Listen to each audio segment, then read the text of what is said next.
નાસિર કાઝમી, એમનો આ શેર સાંભળજો. થોડોક સૂક્ષ્મ શેર છે પણ મજા આવશે. પરિસ્થિતિ આ જ છે કે અવગણના મળે છે અથવા તો એટલો બધો પ્રેમ છે કવિને કે એ લખે છે કે નિયતે શોક ભર ન જાય કહી. આ મારા પ્રેમનો જે ઈરાદો છે, નિયત છે, પ્રેમ કરવાનો ઈરાદો છે, એ ક્યાંક ભરાઈ ન જાય, પૂરો ના થઈ જાય. કે નિયતે શોક ભર ન જાય કહી, તું ભી દિલ સે ઉતર ન જાય કહી. कि नियते शोक भर न जाए कहीं, तू भी दिल से उतर न जाए कहीं. आज देखा है तुझको देर के बाद, आज का दिन गुजर न जाए कहीं. તો આજનો દિવસ એક એવો દિવસ છે જે પસાર ન થઈ જાય અને આપણે આ ગઝલોને સાંભળતા રહીએ એવી આપણે હંમેશા ઝંખના હોય અને આ ઝંખના પતવી ન જોઈએ. કવિ વિરલ દેસાઈ અહીંયા બેઠા છે, એમની એક રચના, વિરલભાઈ જોરદાર તાળીઓ સાથે વિરલ દેસાઈને વધાવો. અને એમની રચના જો ઝંખના મરી જશે તો વાર્તા પતી જશે. સાંભળીએ મયુરભાઈના કંઠે. जो जंखना मरी जैसे तो वारता पते जैसे ने जीव जड़ी जैसे तो वारता पते जैसे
જો જંગના મરે જશે તો વાર્તા પતી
જશે.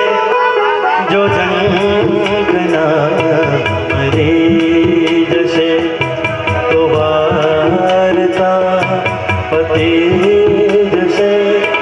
ને જીવ હળી જશે તો વાર્તા પતી જશે તો વાર્તા પતી જશે તો વાર્તા પતી જશે.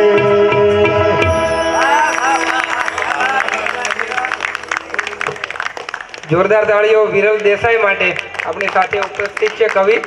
અને ફરી એકવાર તાળીઓ મયુરભાઈ માટે. સરસ મજાના કંઠે આ ગઝલ આપણને સંભળાવી કે તું હા કે ના કહે નહીં છે ત્યાં સુધી મજા મજા, જવાબ જો મળી જશે તો વાર્તા પતી જશે. હા કે ના